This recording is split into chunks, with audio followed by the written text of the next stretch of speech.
capítulo 1.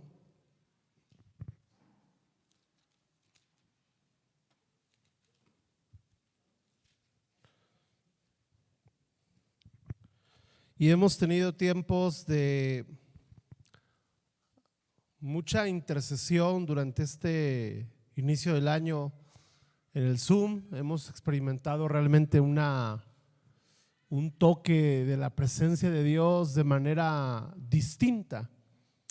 Y creo yo que hoy es un buen momento para continuar con el mensaje de los precursores. Lucas capítulo 1, verso 15. Lucas capítulo 1, verso 15. Si ya lo tiene, dígame amén. Dice: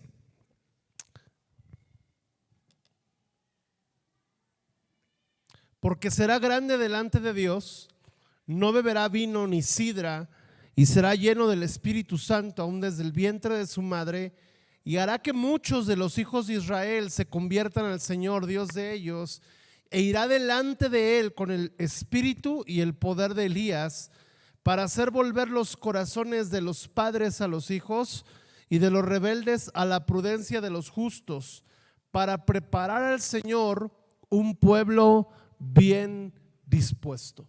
Y en esta noche yo quiero hablar de las asignaciones de un precursor. Hemos hablado que los precursores tienen un llamado. Somos precursores de la segunda venida de Jesús, somos precursores de un avivamiento, somos precursores de una generación precursora. Como padres nos estamos levantando para ver que nuestros hijos caminen con Dios. ¿Cuántos que por eso también están viniendo a la iglesia? ¿Sí? No podemos ser como un rey llamado el rey Ezequías, que le dan una profecía y le dice: mira, va a venir un juicio sobre Jerusalén, pero no va a ser en tus años, va a ser en el de tus hijos. Y él dice: bueno, al menos yo la libré y hay mis hijos que lo resuelvan. No. La mentalidad precursora, la paternidad precursora, el liderazgo en el hogar precursor es: yo quiero que mis hijos caminen en la senda del evangelio, que mis nietos caminen en la senda del evangelio, y que mis tataranietos, aunque no me conozcan solo por foto, sepan que ese abuelo, ese tatarabuelo fue un hombre, una mujer que siempre buscó la presencia de Dios en su vida. Eso es lo que tú tienes que trabajar. Si tú no estás trabajando por eso, tú no tienes un entendimiento precursor.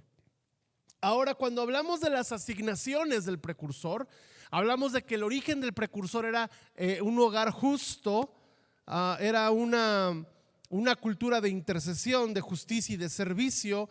Pero hoy quiero hablar de las asignaciones. ¿Cuáles son las tareas de una iglesia precursora? ¿En dónde debe estar el corazón de una iglesia que se dice precursora? De una iglesia que entiende que en algún momento va a menguar para que Cristo crezca. De una iglesia que está preparando el camino, que está abriendo la calzada para que el Señor venga. Y aquí, cuando están hablando de Juan el Bautista, que es el ejemplo precursor o el modelo de la iglesia precursora, está profetizando el ángel lo que va a hacer Juan el Bautista. Y dice lo primero, que esta primera asignación, escuche bien, es una generación llamada a la grandeza. ¿Qué es lo que dice el versículo 15? ¿Y será qué? Grande. Será llamada a la grandeza. Ahora, muchos miden el día de hoy, o cuando yo hablo que tú estás llamado a la grandeza, muchos entienden un mensaje humanista, motivacional, de que tú estás llamado a ser una persona de negocios, una persona próspera, una persona con propiedades, un influencer. Y algo de eso puede que Dios use, claro que sí, para marcar una diferencia. Pero no es esa grandeza, no es ese reconocimiento delante de los hombres lo que un precursor busca. Un precursor busca la grandeza en el reino de los cielos. Y la Biblia dice que el grande en el reino de los cielos es aquel que está dispuesto a servir, el que está dispuesto a morir, el que está dispuesto a correr la segunda milla, el que está dispuesto a llevar la capa y la espada. Una generación precursora es una generación que entiende dónde está la grandeza, y la grandeza grandeza está delante ¿de quién? De Dios. Para que tú seas grande delante de Dios, tienes que pagar el precio a veces de no ser grande delante de los hombres. Y hoy en día este concepto a mentes progresistas que usan el concepto del progreso, de la prosperidad, del éxito profesional, académico, laboral. Tú le dices esto a la cultura que hoy impera y es, no, espérate, ese evangelio es retrógrada. Ese evangelio no es para mí. No, yo quiero que mis hijos sean más que yo. Está bien que lo anheles, siempre y cuando tu prioridad es que sean más que tú en el reino de los cielos. Porque si van a tener más éxito que tú en lo terrenal, a costa de que fracasen más que tú en lo espiritual, entonces no estás entendiendo el camino por el cual tú estás aquí. Buenas noches. No, es una grandeza delante de Dios. Ahora, obviamente, quien es grande delante de Dios va a ser una voz delante de los hombres. Pero toda voz que se levanta o toda voz que Dios levanta delante de los hombres, una voz grande delante de Dios que se levanta delante de los hombres, solo tiene dos posibles resultados: o es seguido o es perseguido. Tú ves que los hombres de avivamiento, tú ves que los hombres que han marcado la diferencia, hombres que han sido factor de cambio, o son seguidos o son perseguidos. Y muchas veces queremos el éxito delante de Dios, pero también delante de los hombres. Ahora el domingo yo hablaba sobre la prosperidad espiritual. Si yo busco la prosperidad espiritual, la prosperidad material va a ser algo que me va a seguir y estas bendiciones te seguirán, dice Deuteronomio 28. Sin embargo, esta generación que es llamada a la grandeza es una grandeza que radica en su posición delante de Dios. Ahora, ¿cuáles son las llaves para esa grandeza? Este versículo nos habla de dos. Número uno, la santidad. No beberá vino ni sidra. ¿Qué es el vino o qué representa el vino y la sidra? Representaban consagración. Es decir, que el no beber vino ni sidra era abstenerse de todo aquello que da un gozo temporal. El vino y la sidra proveen una calma, un gozo temporal, una relajación temporal. Pero cuando Dios está haciendo este llamado a Juan, es un llamado profético a través de un acto. ¿Cuál era el acto? No beber vino ni sidra. ¿Cuál era el símbolo? Nada de este mundo va a deleitarte más que yo. Nada de este mundo va a ser más satisfactorio que mi presencia. Nada de este mundo va a otorgarte mayor sentido de pertenencia e identidad que mi reino. Amado, si usted no tiene sentido de identidad en la iglesia, que es parte del reino, usted tiene un peligroso problema de pertenencia. Porque quien no se sabe del reino de los cielos, tarde o temprano anhelará pertenecer al sistema que maneja este mundo. Por lo tanto, el no beber vino ni sidra es un mensaje para Juan el Bautista, que le está diciendo: Juan, nada de esta tierra te va a robar el gozo que yo te doy. Nada de esta tierra, porque mire, si tú encuentras hoy día satisfacción y felicidad en las riquezas, el día de mañana vas a ser un infeliz, porque las riquezas, como pueden venir, se pueden ir. Le digo algo, estamos en la inflación más grande de México de los últimos 20 años. Y hay riquezas que se están perdiendo, y hay riquezas que se van a perder. Hay movimientos económicos y financieros en el país que se dieron el día de hoy, que están por generar una crisis. Pero la pregunta es: ¿esto a ti y a mí nos debe de aterrar? ¿O esto a ti y a mí nos debe de poner en perspectiva y decir: Señor, yo creo entonces que es para este tiempo donde mi perspectiva, mi plenitud ya no debe estar en aquello que fluctúa y cambia, en aquello que es temporal, en aquello que un día está arriba y el día de mañana se desvanece? La grandeza delante de Dios la conseguimos cuando no tenemos ninguna satisfacción en algo de la tierra. Y no hablo de que no disfrutes, porque eso fue el mensaje del domingo.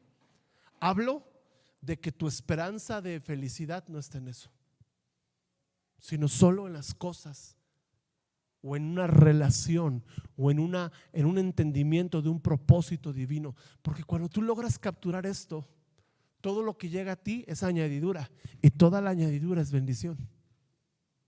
Escucha, nunca una añadidura debe de afanarte, porque en el momento en que la añadidura te afanó, se volvió prioridad. Eso estaba para el domingo, que estábamos hablando de finanzas del reino. Pero ¿cuál es otro secreto de la grandeza? Será lleno del Espíritu Santo. Consagración sin llenura es religión. No te sirve de nada apartarte del mal y no ser lleno del Espíritu Santo.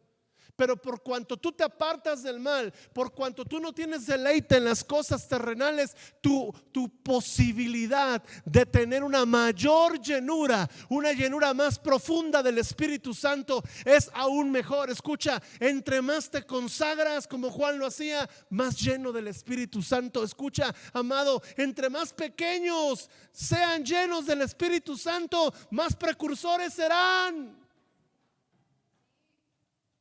Nadie se emocionó, ¿eh?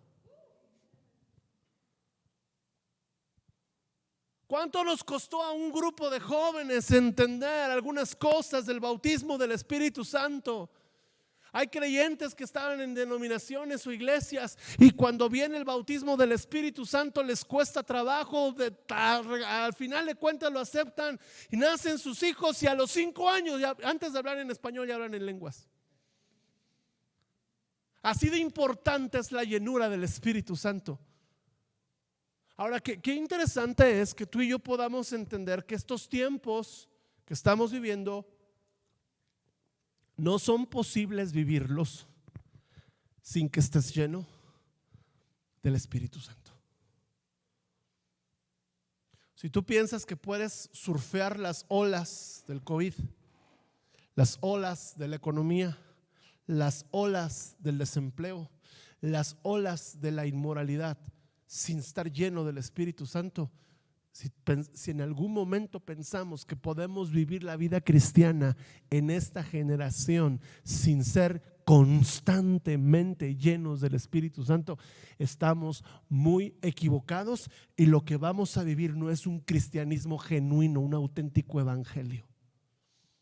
Hoy el TCD es un llamado al arrepentimiento, y tú necesitas mantenerte. ¿Sabes qué necesitas para arrepentirte? La respuesta teológica puede ser pues pecar. No, la respuesta teológica correcta para mantenerte arrepentido es ser lleno del Espíritu Santo.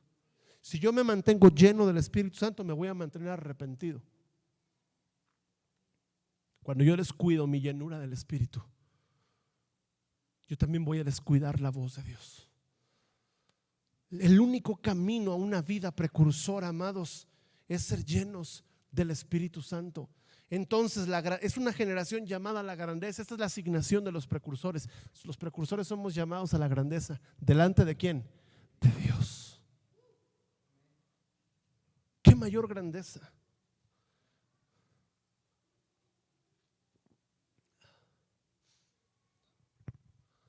A un predicador, una reina le ofreció un puesto político, y el predicador ni siquiera le fue a contestar. ¿Tienes una cita con la reina tal día? Dijo, no me agenden la cita. Díganle a esa reina que yo jamás me rebajaría de ser ministro de mi Dios a tener un puesto en su gobierno terrenal. Y este predicador dijo, yo soy un heraldo de Dios. Dios me llamó a ser un heraldo de Él. Si me hubiera llamado a estar en la política, dijo este hombre, si Dios me hubiera llamado a mí estar en la política, yo sería el rey y no ella. Pero a mí Dios me llamó a ser heraldo de Él. Ni siquiera me agenden la cita. Gente que entiende la grandeza. Gente que avivó Escocia. Este predicador le dijo a Dios, si no me das Escocia, yo me muero.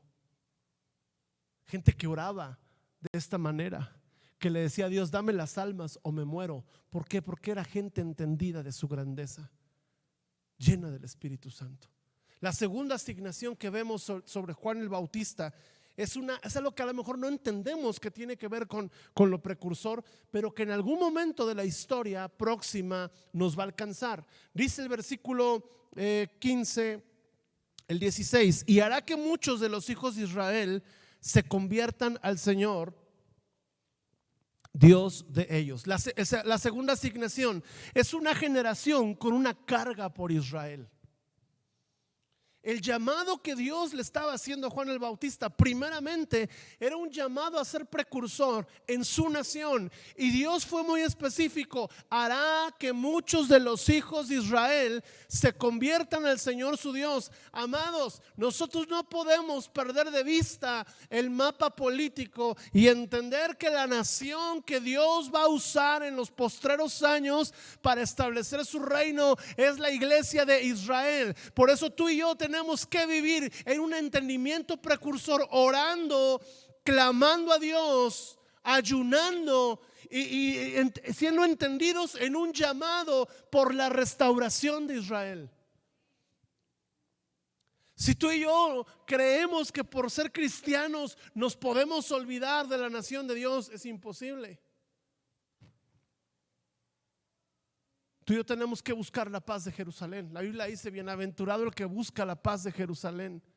Bienaventurado el que clama por la paz en sus muros. Una pregunta: ¿dónde nació Jesús? En Israel. ¿Dónde murió Jesús? En Israel. ¿Dónde resucitó Jesús? En Israel. ¿A dónde va a regresar Jesús? A Israel. ¿De dónde va a reinar Jesús en el reino milenial? Desde Israel. Por eso me llama la atención que cuando hay una asignación sobre los precursores, debe de nacer un amor por la nación de Israel.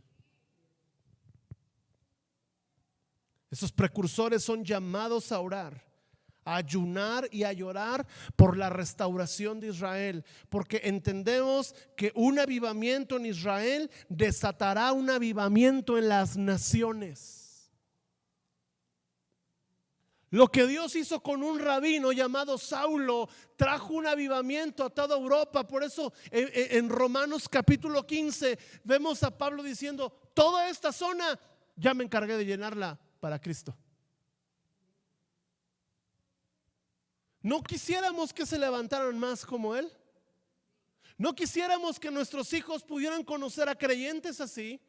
¿No quisiéramos que gente así como Saulo, que es gente entrenada en la ley del Señor, gente apartada, gente que ha conservado el linaje y la identidad que Dios le dio a su pueblo, de repente son llenos del Espíritu Santo, de repente tienen encuentros gloriosos? Algo que tú sabes cuando te metes en las historias del mundo, de lo que es el evangelio en otros lados, sabes que Jesús visita a la gente en visiones.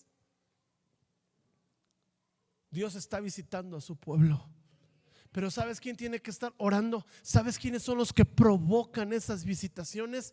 La iglesia. La iglesia tiene que estar orando. Oye, yo no necesito ir necesariamente a todas las naciones. Tú no puedes ir a una nación si primero no has llorado por ella, si primero no has orado y clamado y ayunado por esa nación. Y tú tienes que orar: Señor, visítalos. Es tu pueblo, es tu heredad, son tu herencia, Señor. Pido que venga una visitación del cielo sobre esas sinagogas, que mientras leen la ley, Cristo les sea revelado, el Espíritu Santo les llene y que comience un avivamiento en el lugar donde Dios ha prometido reinar. Muchos no tienen ni idea de lo que les estoy hablando, le está pasando por aquí, porque no vienen conectados con el Espíritu precursor.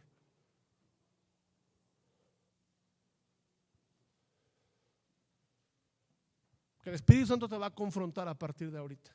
Así que enchúfate, porque esta serie de mensajes es para todos, pero no para cualquiera. Esta es una serie que te va a llevar a un punto. Este mensaje precursor es un mensaje radical. ¿Sabes dónde terminó Juan el Bautista? En un desierto. ¿Por qué? Porque no todos están llamados al desierto. No todos están llamados a ser precursores, aunque Dios quiere que todos sean precursores. Tienes que conectar tu mente y tu entendimiento. Tienes que conectar tu pasión con Dios. No escuches el mensaje con tu mente, escúchalo con tu espíritu. Porque de lo contrario solamente vas a acarrear más condenación. La tercera asignación de un precursor. Dice aquí el versículo 17: e irá delante de él con el espíritu y el poder de Elías, para hacer volver los corazones de los padres a los hijos y de los rebeldes a la prudencia de los justos, para preparar al Señor un pueblo bien dispuestos. La tercera característica de esta asignación, la tercera asignación de los precursores, es una generación que tiene una carga por la paternidad de Dios. Tiene una carga por Israel, tiene una carga por ser grande delante de Dios, tiene un llamado a la grandeza, pero a la vez en el día a día es una generación que está buscando reconciliar a los padres con los hijos y a los hijos con los padres. La raíz de los problemas, los varones llevamos un estudio hace unas semanas en noviembre que decía el pastor Carlos, se llama Carlos Riada, decía él, la raíz son muchos males, una misma raíz. Y él decía, puedes tener problemas con actitudes, con algún pecado, con algún vicio, cualquier problema que tú tengas. Él decía, como hombre, la raíz de ese problema es una ausencia de la paternidad de Dios. Y obviamente esta paternidad divina ha sido manchada por el contexto de paternidad humana. Por padres que se han ido del hogar, por padres que estando en el hogar no están, por padres que han cometido errores. Sin embargo, Dios está llamando ahora a una generación como tú y como yo, de varones, pero también de mujeres. Porque escuche bien, el hombre puede hacer mucho para que se restaure la paternidad con sus hijos, pero si la mujer no apoya esos esfuerzos que el hombre hace, entonces, hermana, también tú estás estorbando y también tú estás siendo parte de la cultura de orfandad. Si cuando ves que tu esposo quiere empezar a orar y tú, ay sí, ahora sí, ¿hasta cuándo? A ver, ¿cuántos años han pasado? Bueno, pues si está empezando a orar, déjalo que ore. Anímalo a que lo haga más seguido. ¿Me estoy explicando? Varones, somos responsables de desatar paternidad sobre nuestros hijos, de abrazarlos, mirarlos a los ojos y decirles, hijo, mírame a los ojos, yo te amo, todo lo que hago me esfuerzo porque seas una buena persona, cumplas tu llamado, puedas crecer sano y fuerte, puedas estudiar en una buena escuela como alfarero. Porque alfarero no es así como que yo quiero, no, espérese. Para que puedas tener una buena educación, para que seas un buen discípulo. Yo te amo, pero escucha, el Padre que está en los cielos te ama más que yo. Hay muchos padres que dicen, yo daría la vida por mis hijos. No te mueras por tus hijos, vive el reino con tus hijos. Amada hermana, cuando veas que tu esposo se está esmerando en ser un padre que esté generando paternidad en el reino de los cielos, no lo estorbes, no lo desanimes, porque Dios acostumbra a quitar del camino lo que le estorba. Te va a tratar, tampoco te vueles, ¿no? ¿Qué dijeron los hombres? Pastor, me hubieras dicho antes.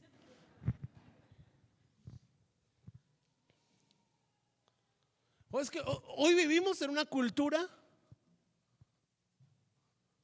yo lo veo, no en mi casa, lo aclaro, pero la mujer minimiza muchos esfuerzos del hombre. Y eso no puede ser así.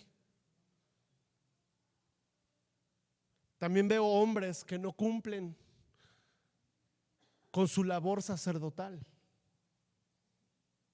El precursor entiende qué tipo de padre quiere engendrar.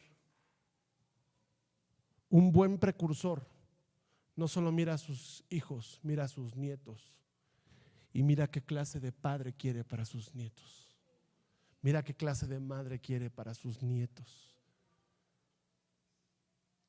Un buen padre precursor huele el potencial de sus hijos y los impulsa.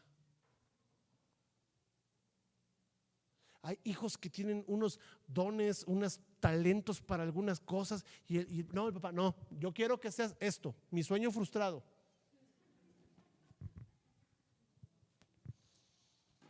Tú tienes que aprender a descubrir, papá, mamá, a qué Dios está llamando a tu hijo. Y ten cuidado de llamarlo de manera diferente porque te va a enmudecer. Eso le pasó a Zacarías. Ya la semana que entra van a escuchar un mensaje sobre eso.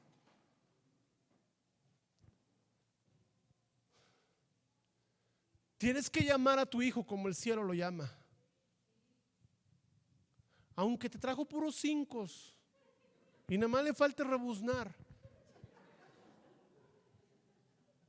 Mi hijo, usted mire, sin hacer nada sacó un 5. ¿Qué pasará si se esfuerza? Creo que fue Albert Einstein quien llegó a su escuela, llegó de la escuela con su madre y le dijo: mamá, te mandaron esta carta al colegio. Me dijeron que no la abriera y la mamá la abrió. Y le dice el hijo: ¿qué dice la carta?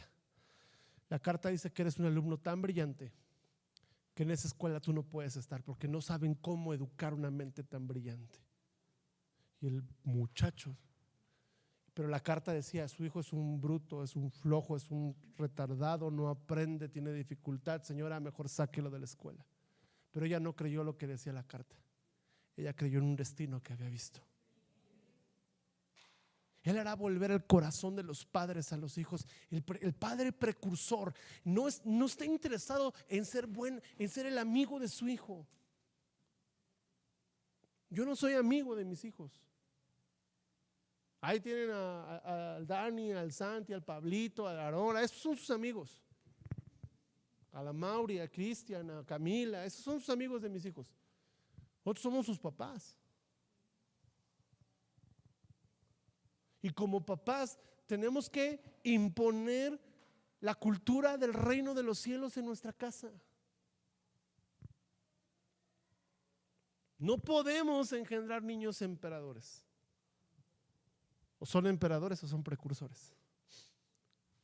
Papás, mientras sus hijos vivan en su casa, ustedes ponen las reglas. Y si no les gusta, déjenlos afuera ahorita a las 12 de la noche con el frío que hace. Dale, pues, haz tu voluntad allá afuera en la calle. Va a ver que le van a tocar. Un día mis hijos, nos vamos de la casa, les abrí la puerta, váyanse. Yo regañé a Matías y Victoria. Yo regaño a Matías y Victoria llora. Matías, vámonos porque en esta casa creo que no nos quieren. Y le abrí la puerta, sálganse.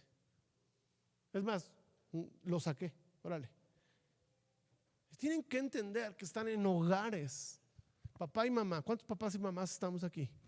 Tú y yo tenemos que hacer que nuestros hijos entiendan que el lugar donde están pisando es tierra santa. Y eso los hace volver al corazón de Dios. Ahora, el anhelo de mi corazón es ser el padre de mis hijos, pero modelarle al Padre eterno.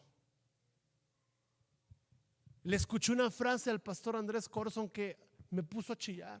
Y él dijo lo siguiente: Señor, ayúdame a ser como tú, porque mi hijo quiere ser como yo. Ayúdame a ser como tú, porque mi hijo quiere ser como yo. Y si él es como yo, no, Señor, ayúdame a ser como tú.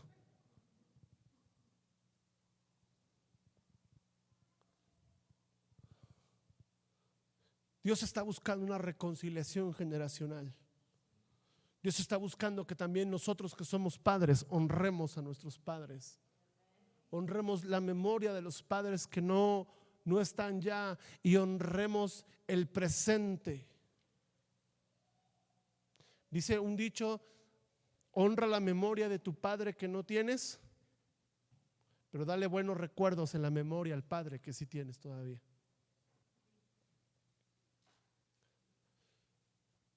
Hay una restauración que Dios está trayendo en los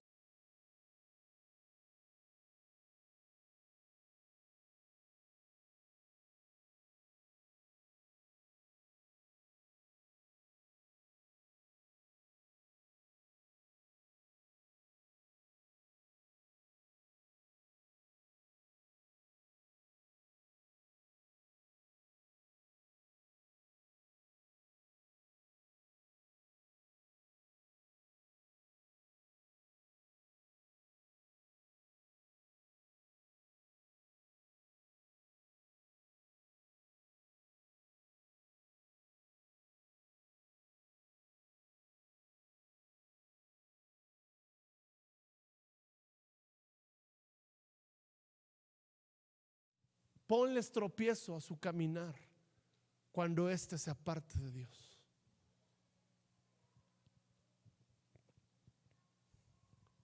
Mire lo que sucede cuando hay una paternidad restaurada. Dice: los rebeldes van a volver ¿a qué? A la prudencia. ¿No fue eso lo que le pasó al hijo pródigo? Ahora, ¿en qué aspecto el padre disciplinó al hijo pródigo? Y esa es una de las disciplinas más duras de parte del Padre Eterno. Hay momentos donde la disciplina es no, se llama ley. Hay otros momentos donde la disciplina es el estorbo, se llama trato. Pero el nivel más profundo de disciplina para hacer volver a un rebelde a la prudencia es lo que hizo el padre con el hijo pródigo. Órale, lo voy a decir así: rómpete el hocico. Órale. Y ahí va el otro sin freno de mano ni freno de motor, sin balatas, ¡pah!, sin dientes. Él era el joven Cindy, sin dientes. Se estampó con su realidad. Y hasta que, dice la Biblia, volvió en sí.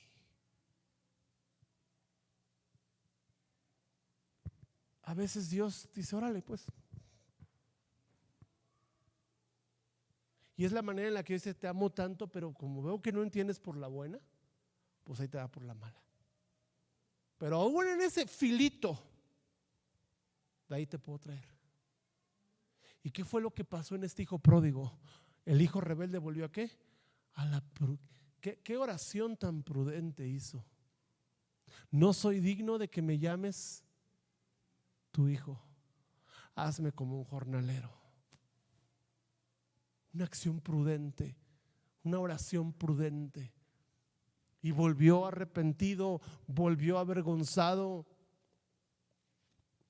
confesó su pecado, vino delante del Padre diciendo: tengo que confesar mi pecado, tengo que decirle que lo que Él decida está bien, no me puedo poner exigente con el Padre. Esa era la actitud de un prudente, de un rebelde que estaba volviendo a la prudencia. ¿Qué más significa? Que el precursor tiene la tarea de volver el corazón a los hijos y de los hijos a los padres. Habla de una tarea de romper maldiciones generacionales. La Biblia dice que Dios visita la maldad de los padres sobre los hijos hasta la tercera y cuarta generación, pero que Dios hace misericordia hasta 1000 generaciones de los que le aman y le temen. Ahora, tú y yo podemos ser la llave para romper maldiciones, aunque las hayamos arrastrado nosotros. Y esta es que hoy volvamos a Dios. Me encantó cómo dice la versión alterna al TCD cuando dice arrepentimiento. No dice cambien de mente. Se ha entendido que arrepentimiento es cambio de mente. No es cierto. Arrepentimiento no es cambio de mente. Arrepentimiento es volver a Dios. En su palabra hebrea es volver a Dios. La única manera de arrepentirte no es cambiar de mente, es volver a Dios. Es el único definición de arrepentimiento es volver a Dios. Y me encanta cómo habla tiempo con Dios de este mensaje de Juan el Bautista, porque ese mensaje de volver a Dios es volver al corazón del Padre. Una iglesia que restaura la paternidad de Dios se convertirá, como dice el texto, un pueblo bien dispuesto.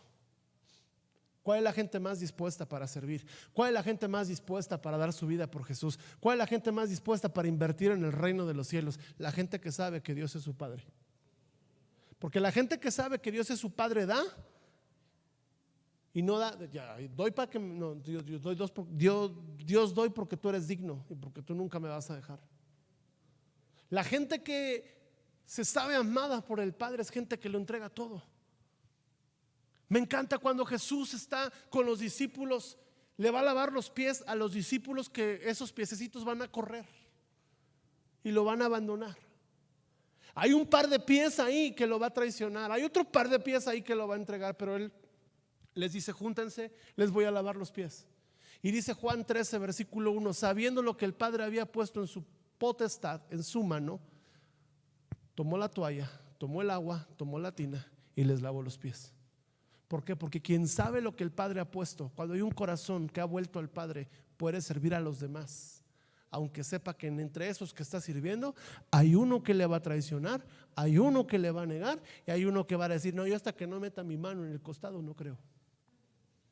Y hay un montón que se van a ir. Y luego llega con Pedro, ¿no? Y Pedro se pone religioso: no, Señor, ¿cómo me vas a lavar los pies?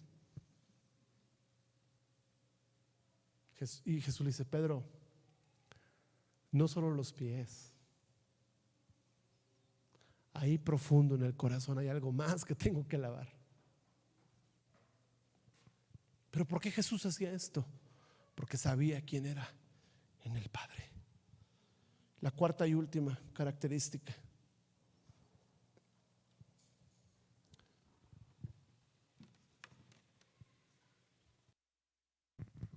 dice el verso 76, quiero que me acompañe ya.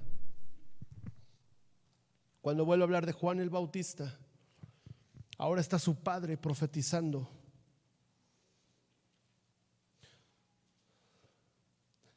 La semana pasada mi esposa oraba sobre lo que pasó con Zacarías y yo le decía: ¿sabes qué?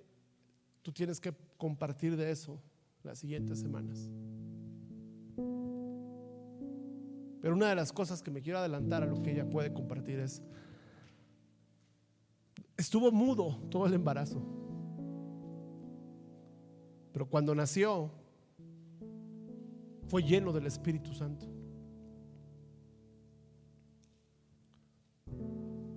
Y profetizó. Y profetizó sobre Juan.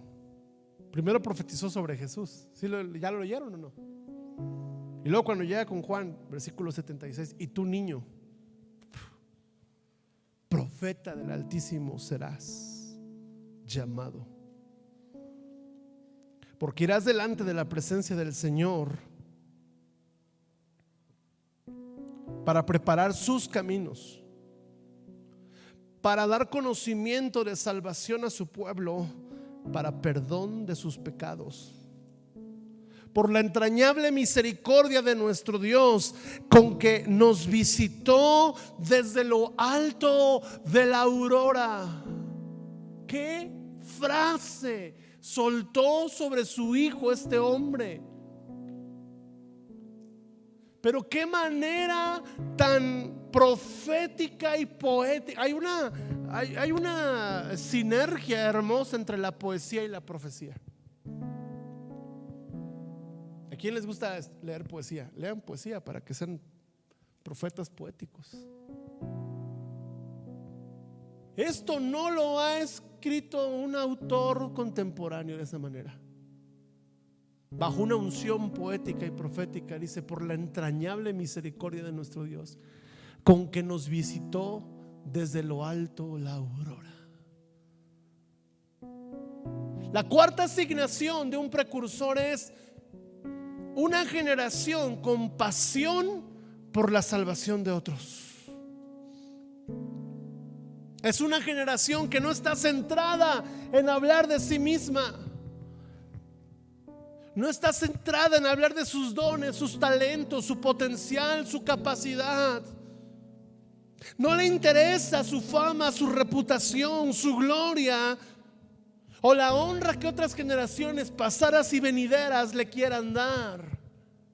Es una generación que está dispuesta a pagar un precio, incluso de ser ignorada, a cambio de que Él sea conocido. Es gente que está dispuesta a predicar sin que su nombre sea recordado, a cambio de que el nombre, sobre todo nombre en el cual hay salvación, nunca sea olvidado de la mente de aquellos a quienes predicó. Hace años, cuando el Señor ponía en mi corazón el hacer las noches de gracia y sanidad, hubo dos cosas que el Señor puso así muy claramente sobre este llamado: nunca cobrar un peso, nunca te anuncies tú. Tu nombre nunca va a aparecer en una publicidad de noches de gracia y sanidad. Jamás.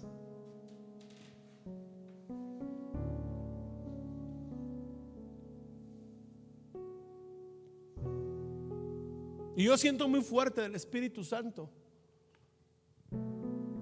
que como acto profético este año en todos los eventos no pongamos el nombre de ningún invitado, ni de los pastores. Simplemente va a haber algo y él. Y me pregunten quién va a venir, va a ver si vengo. Porque cuando usted pregunta eso me da a entender que pues si predicas tú, pastor, igual y me quedo a ver el partido.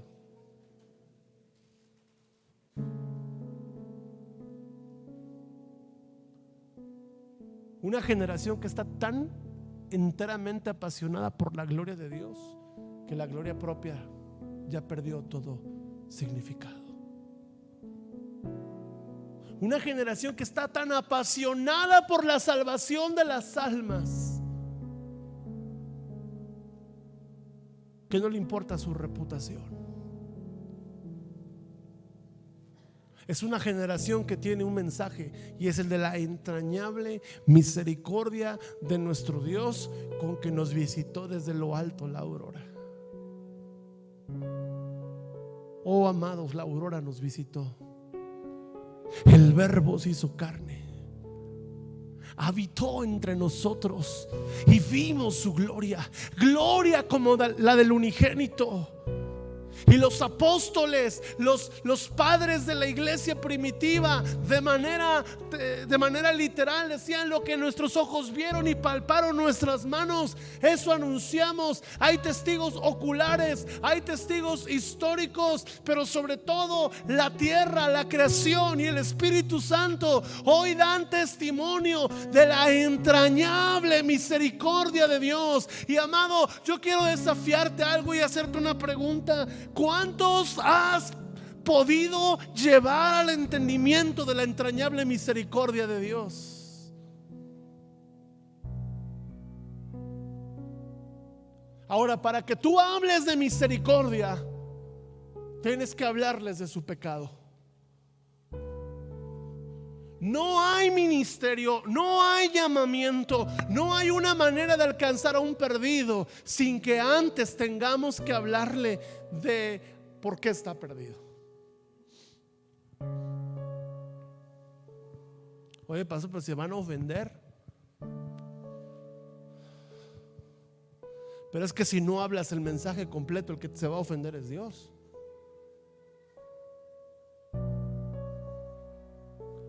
Para que tú y yo hablemos de la entrañable misericordia, tenemos que hablar de la horripilante consecuencia del pecado: muerte.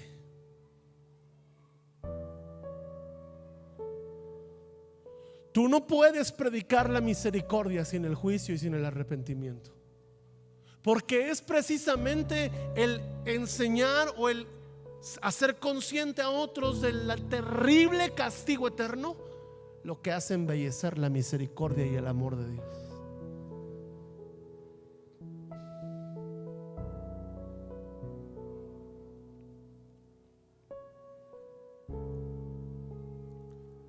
Pero ¿sabes cuál es la clave? Que tú vuelvas a sentir ese terror y ese miedo que sentiste cuando te sabías un pecador sin remedio. ¿Cómo fue ese día? ¿Quién recuerda ese día? Que decías: Señor, mire, yo le tuve que decir a Dios: por favor, sálvame, porque soy cristiano. Y como cristiano he creído toda la vida que merezco el cielo. Pero hubo un momento donde me di cuenta que no era por ser cristiano, sino era por su entrañable misericordia. ¿Recuerdas cuándo fue ese momento donde sentiste un terror por tus pecados? Y si tú no lo has sentido por tus pecados recientes, amado, yo me preguntaría si realmente eres salvo.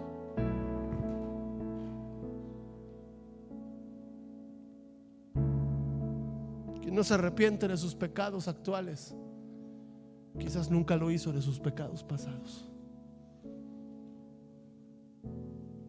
Pero cuando no te olvidas de la entrañable misericordia de nuestro Dios, con que nos visitó desde lo alto la aurora, y te paras y vives en integridad, vives en santidad sirviendo a Dios, pero aún así te levantas y dices: Señor, ¿no les enternece cómo ora Natanael? Y ese cuate todos los días se acuerda lo que Dios ha hecho en él. Por eso lo pongo a orar, a ver si por ahí se sensibilizan 2, 3. Nos sensibilizamos más, ¿no? No puedes olvidar lo que Dios ha hecho por ti. ¿Sabes por qué la iglesia se olvidó de los perdidos? Porque antes se olvidó de Dios. Pero hay una iglesia precursora que se va a levantar y que se está levantando. Ahí me dijeron: oye, va un camión en Ecatepec. Yo dije: gloria a Dios. Y sé que muchos no van porque realmente no pueden, pero desde aquí envíen misiles de oración, por favor, que vayan abriendo el camino, porque ustedes son precursores de precursores. Los que van a estar orando son precursores que van a abrir el camino, van a estar orando, intercediendo, clamando a Dios. Los que vamos a estar sirviendo, trabajando, acomodando sillas, predicando, orando por enfermos, ahí vamos a estar por una razón: las almas.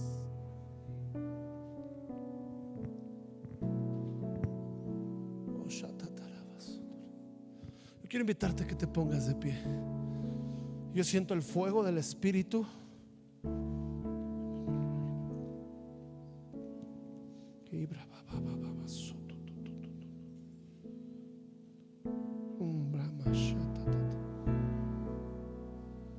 Siento que Dios nos está diciendo como iglesia: no se olviden por qué les permití ser. No se olviden que el nuevo amanecer es un nuevo amanecer para aquellos que no le conocen.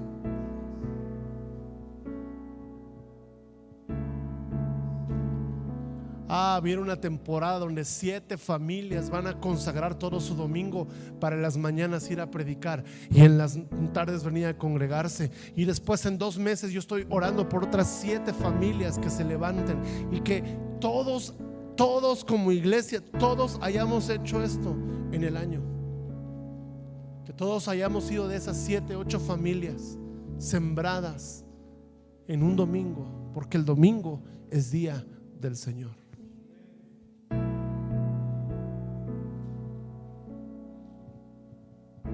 Levanta tus manos. Y si el Señor te está diciendo o te está volviendo a encender tu asignación, hay una asignación para ti. Oh, recuerda de dónde te saqué, dice el Señor. A algunos les está diciendo, recuerda de dónde te estoy sacando. A otros les está diciendo, no te olvides lo que he hecho por ti. No entierres las palabras que te he hablado. No entierres lo que he profetizado sobre tu vida.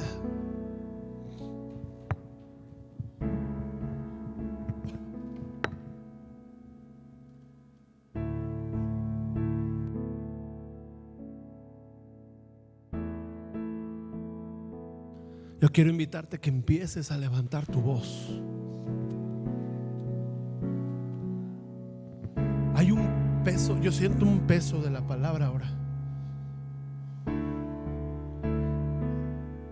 Hay un peso que está cayendo y va a caer algo más fuerte.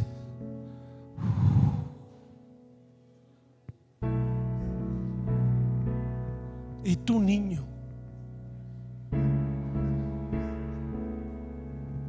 y tu niña,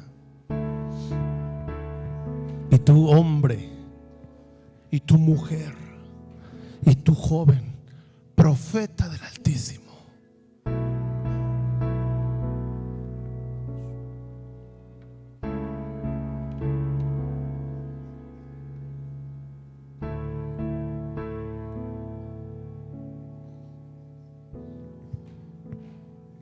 El Señor te dice, estoy encendiendo y reencendiendo tu asignación.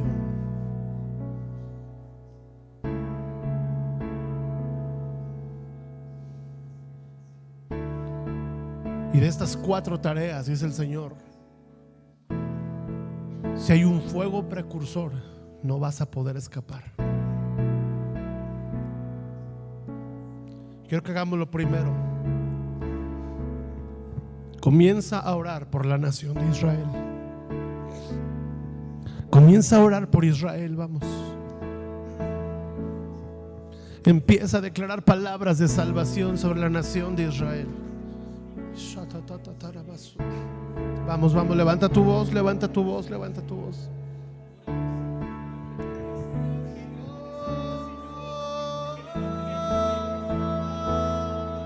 Si puedes gritar, grita. Si puedes clamar, clama.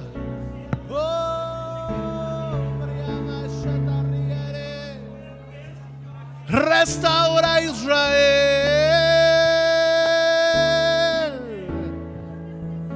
Oh, cuánta muerte, cuánta persecución, cuánto sufrimiento, cuánto destierro, cuánto dolor entre las calles de Jerusalén.